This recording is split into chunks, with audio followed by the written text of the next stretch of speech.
Greetings and shalom. So today we're going to be looking at this book, History and Culture of the Black Aboriginals of the United States by Dr. Clyde Winters.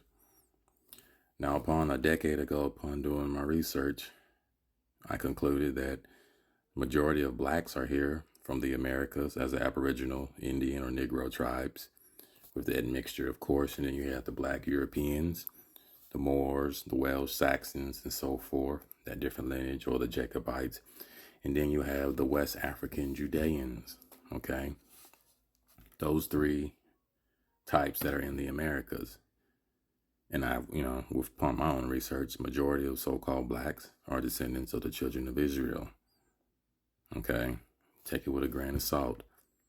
But when you do your own research, especially with your own genealogy, I see online a lot of people claiming X, Y, and Z. But it's really interesting when you dig through your own family genealogical tree, you find certain things about the ancient mound builders or the Aboriginal tribes here in Louisiana, Mississippians, the Yamasee, so forth, the Washita. So when you have the information from your own family lineage, if you can trace it, then it starts to make a lot of sense why they had to use the Racial Act of 1924 by Walter Pecker, I think his name is, to change the status and titles to take people's lands and classify them as quote unquote African. So right here, this is an old family reunion from the Brown side. On my grandmother's side. My grandmother claimed to be Indian when we was growing up. Didn't really know what that was. A lot of us just ignorantly saying, yeah, we got a little Indian. Indian blood in us, but, we didn't know. We didn't really take it here into what our grandparents, at least I didn't, I was so young. I was at the back end of them having a lot of grandchildren. But right here, this states Sylvester and Sarah Brown Family Reunion Newsletter, December 2004. Okay. Now right here on the back of the pamphlet, it says or states our 1998 family reunion crossword puzzle. Now, if you go to across 12 across, it states Louisiana Parish, where our ancestors first lived. Now it states Kalahula, if I'm pronouncing it right. So, of course, you can do a simple Google search about Kalahula. Right here it states Peck Mounds, historical landmark in Kalahula Parish, Louisiana. Now, you see these two historical landmarks? Let's zoom in and read that. So right here it states Ancient Mounds Trails Peck Village. Peck Village is a village and mound site where Indians lived between 100 BC and AD 1200. The archaeological James A. Ford excavated here in 1933. He used a method called Seraton, a study the changes in pottery decoration through time based on pottery from this site. He defined the first culture sequence for Louisiana prehistory. Right here it also states the Peck Mounds site has 5 mounds built along the bluff above Lake Louis. Only 4 mounds are visible today. The largest is platform-shaped and measures 18 feet tall and 165 by 180 feet at the base. The smaller 3 are dome-shaped and average only 4 feet tall. The entire complex was occupied around AD 750 through 1100 AD. So right here is the section of Kalahula. As we can see, certain districts in Kalahula, Louisiana. Now in the book it states the white supremacists had to deny the original settlement of North America by Aboriginal Black Indians who possessed the cultural elements associated with the mound builders.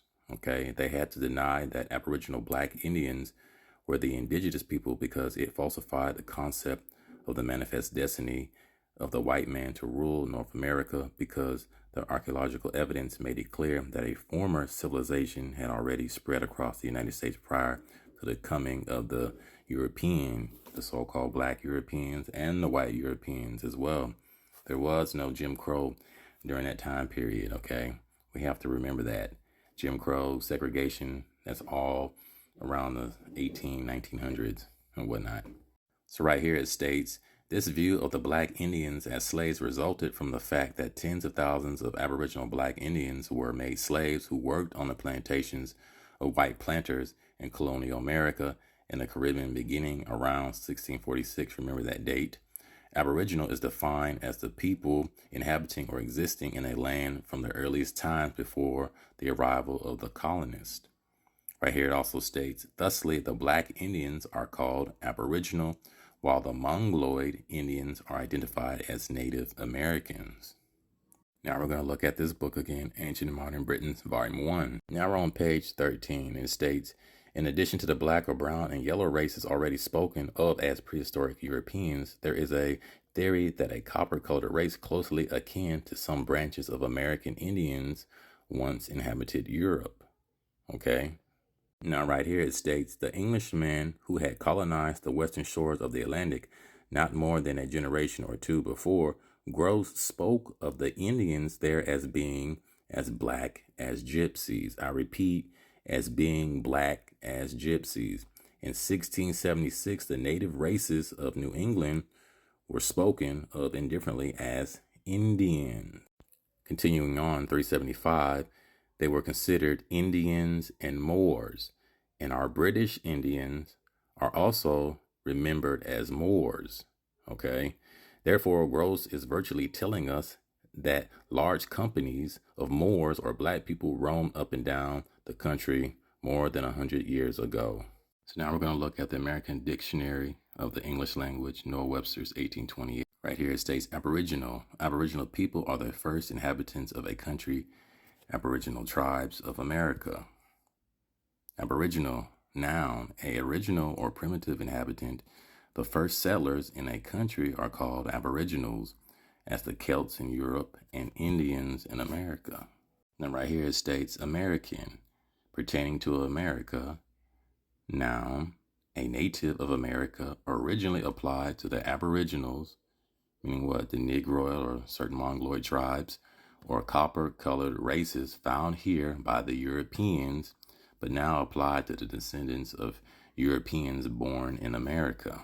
Right here is an illustration of the American Negro or Indian, okay, copper-colored, and then you have the African or Negro, okay, and so forth. But you can tell sometimes with that mixture of both. I mean, you can look at Scottie Pippen, and there's other brothers that look like they have Aboriginal features as well, believe it or not. So now we're going to look at this book, America is the True Old World, New Discovered. So right here it states, the above said article is very significant because it mentions the mound builders. Who were the mound builders? Well, the mound builders were also known as the Ancient Ones, aka the Washita Moors, who are the oldest indigenous people on the planet according to the United Nations.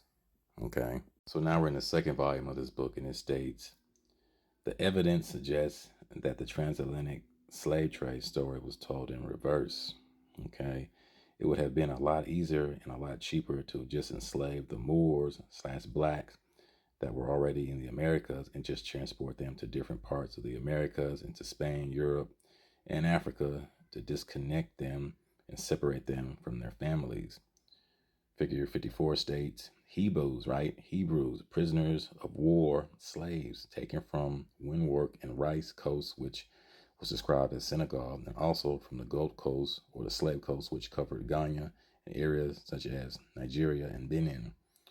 They call blackamoors Negroes today because the so-called African Americans allegedly come from Nigeria, and Negro is short for nigger or Niger. I'm just saying that to clean it up. Or Nigerian. Yes, the transatlantic slave story was taught to us in reverse. As you can see on the illustration, right? Hebrews to Negroes, right? But the Hebrews on the poster is that of the American Indian, okay? The Hebrews are Hebrews and replaced it with a slave brand such as Negro.